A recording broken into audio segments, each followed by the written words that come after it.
welcome to Discover with Derek and Carissa. I'm Derek. And I'm Carissa, and today we're here with Chris, and we're going to ask him post-corona questions. How's it going, everyone? Hey. So what school do you go to? So I teach at Piper High School here in Sunrise, Florida. It's actually, not too far from here actually, maybe about 20 minutes or so. So kind of down the street from you guys. What do you teach? So I teach, I'm certified to teach in biological sciences 6 through 12. So since I'm in high school, this year at least, I teach a total of 4 different subjects actually. I teach biology, both honors and regulars, so I'm dealing with both 9th graders and 10th graders. I teach environmental science, which is mostly just 9th graders. Then I have also my upper division class, which is anatomy and physiology honors, which is for basically any grade really if they are, at that level in proficiency in science.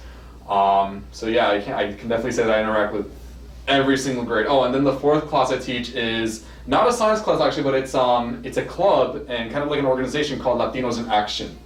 Okay, where I basically help a lot of the Latino native students, help them build a lot of their social, community, and professionalism skills. Since a lot of them are new to the country, so I also assist them, in these ways to help them, better these skills now that they're in a new country.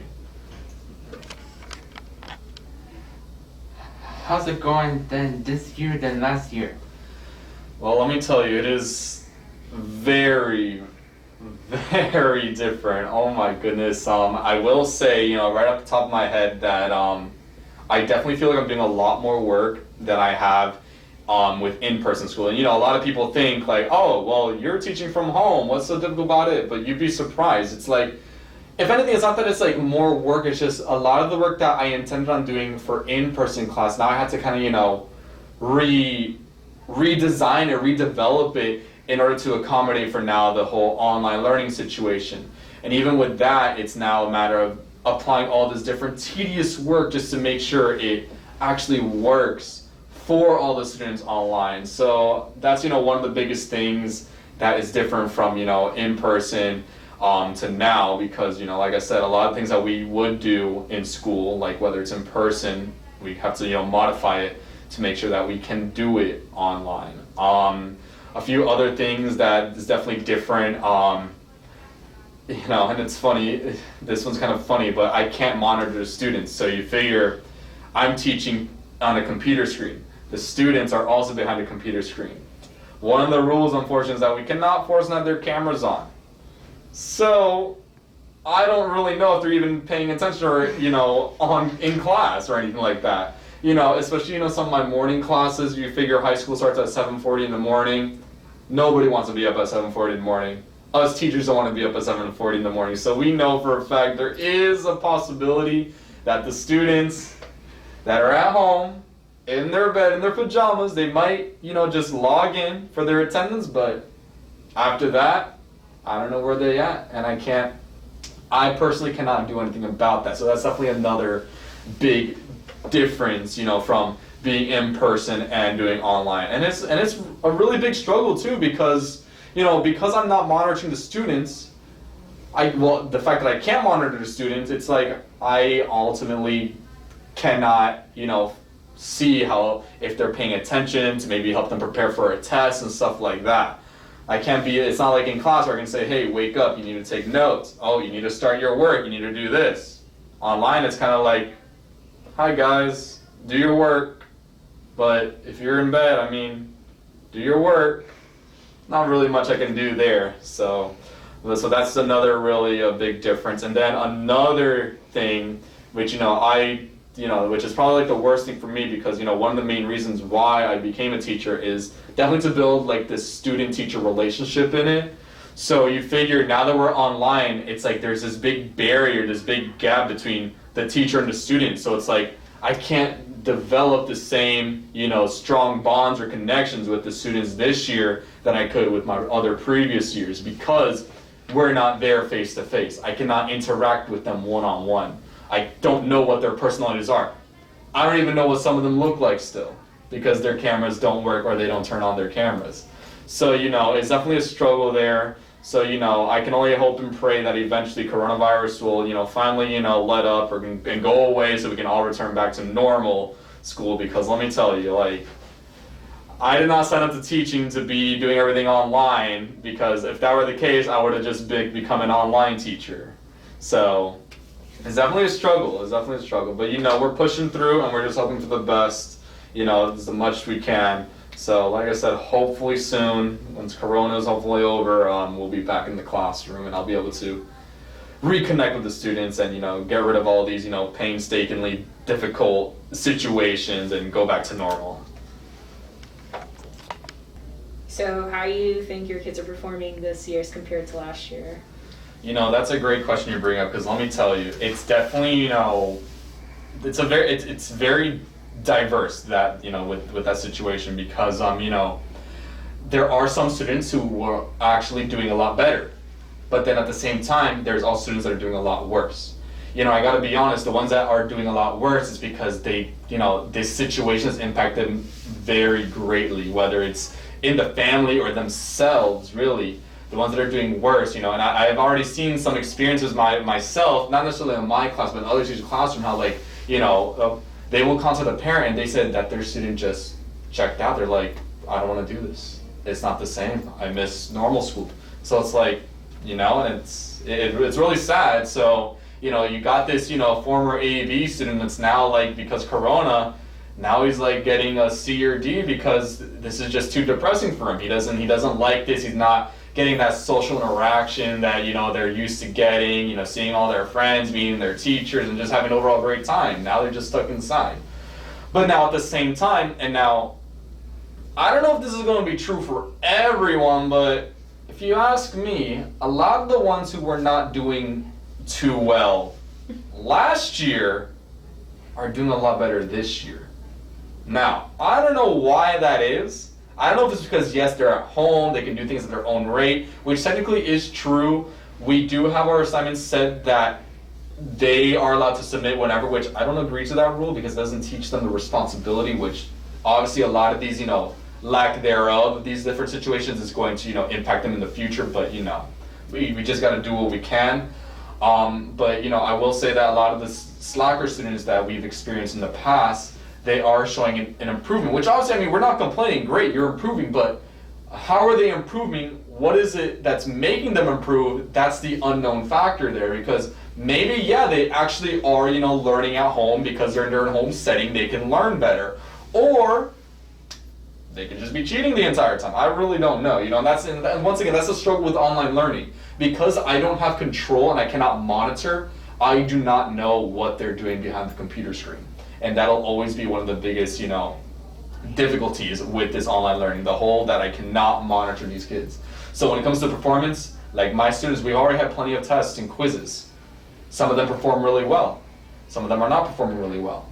But and I'm looking at these quizzes, I'm like, we can't have, some of them don't have cameras at work, they don't have their cameras on, so I don't know if they're cheating. But even if I can see them, I don't know if they're looking answers up on their computer screen. So when it comes to their performance, it's like the only way we'll ultimately know if they learned what they learned is when they take like one of those big state mandated tests. Like in my class, we take the biology EOC.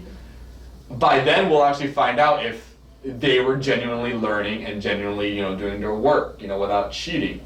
Now, I will say this: you do, in fact, have those few students that are there, that are with it. They go ahead and do their work on time. They do everything on time. They're participating in class. But then you always got a few students that they just log in and that's it. You don't hear from them ever again.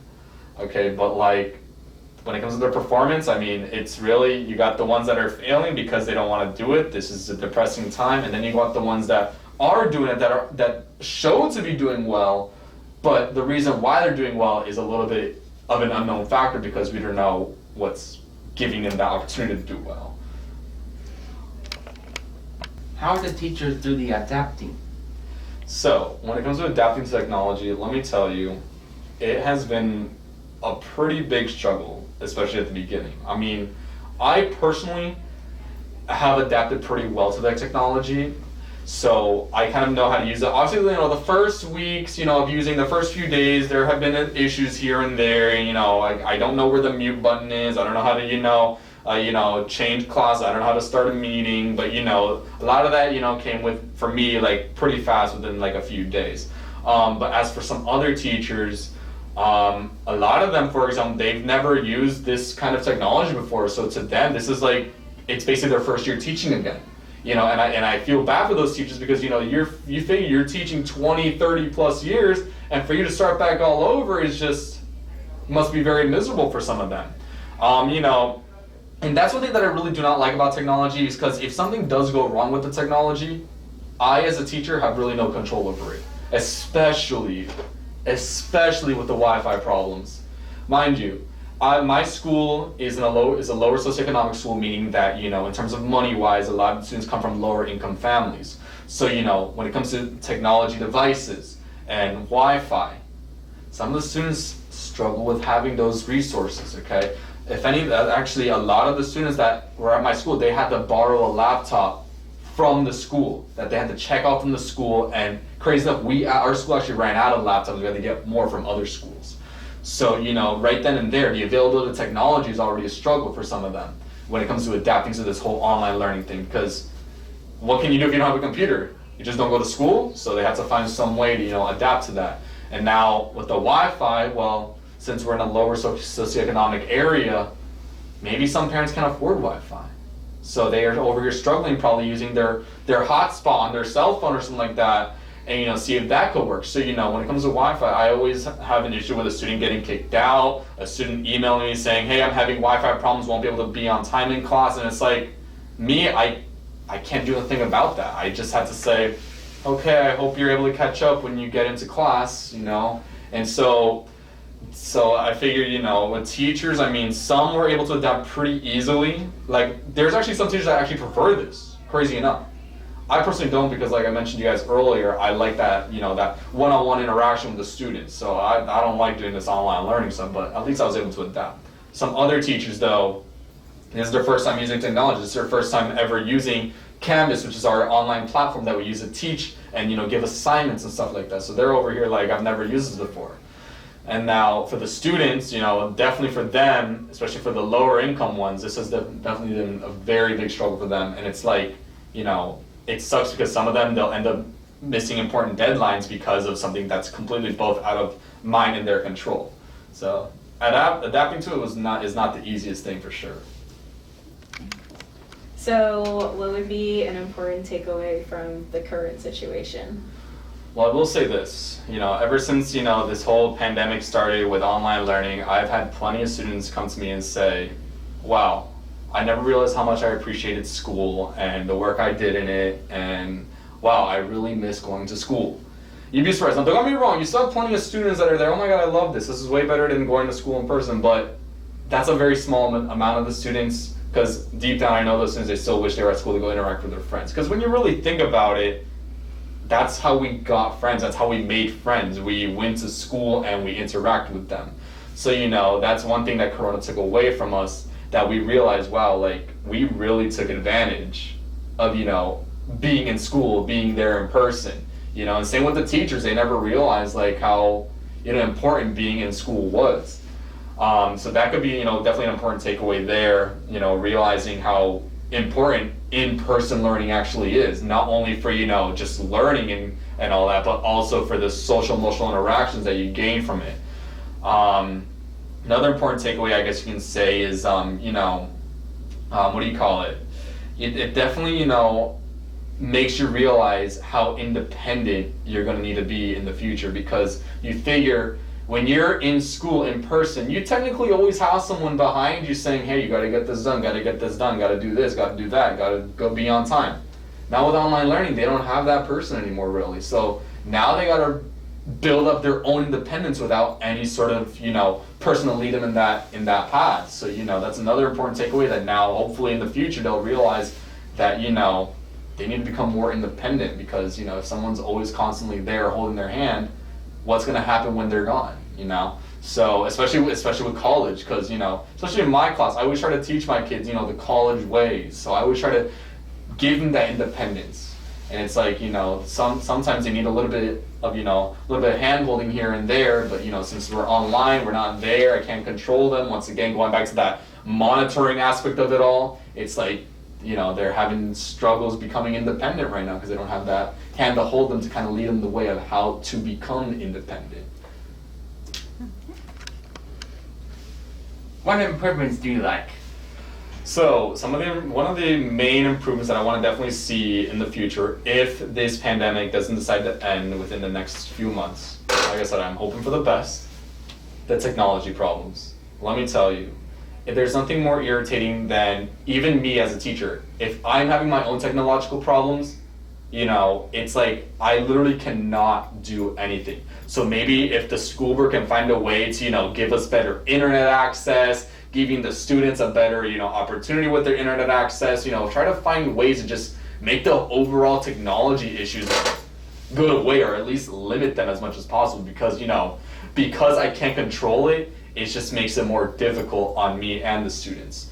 So if something can be improved with that, if coronavirus still happens, hopefully there will be some sort of, you know, solution to all the problems that we've been experiencing, whether it be the Wi-Fi, the students not being able to afford the technology, and, you know, something along those lines. Because, you know, the less control I have, the less the students are going to be able to, you know, learn in my class, and which can obviously lead to, you know, a complete, you know, downfall of the educational system, honestly, you know? It's like, the way I look at it, it's like, whenever like a student is having internet problems, it's like, okay, well, I'm not just gonna sit back and wait on my lesson, like wait for the student to, you know, join so I can start my lesson. Like, no, I just gotta keep going. But now, guess what? Because the student is having technical problems, well, now this student just completely missed an entire lesson that he or she may need to pass the test. So it's like, and I can't do nothing about it. So, you know, and same goes for, you know, all these big state mandated tests like the biology EOC, the FSA for, you know, for reading, or the algebra EOC. It's like, you know, if these technology problems continue happening for some of these students, even these teachers, it's like, how do they expect us to guarantee these kids that they'll pass if they can't even attend the lesson because of something that's completely out of our control? So definitely, you know, I want to see improvements in all the technology aspects. Anything you can think of that comes with technology, they need to like somehow find a solution to fix some of this. Thank you for joining us on Discovery with Dr. Carissa. Thank you, friends, for joining and spending time with us. Of course, thank you for having me. I really appreciate it. Thank you so much, Carissa, for inviting me over. I really had a great time. Oh, you're welcome. Anytime. Awesome, thank you.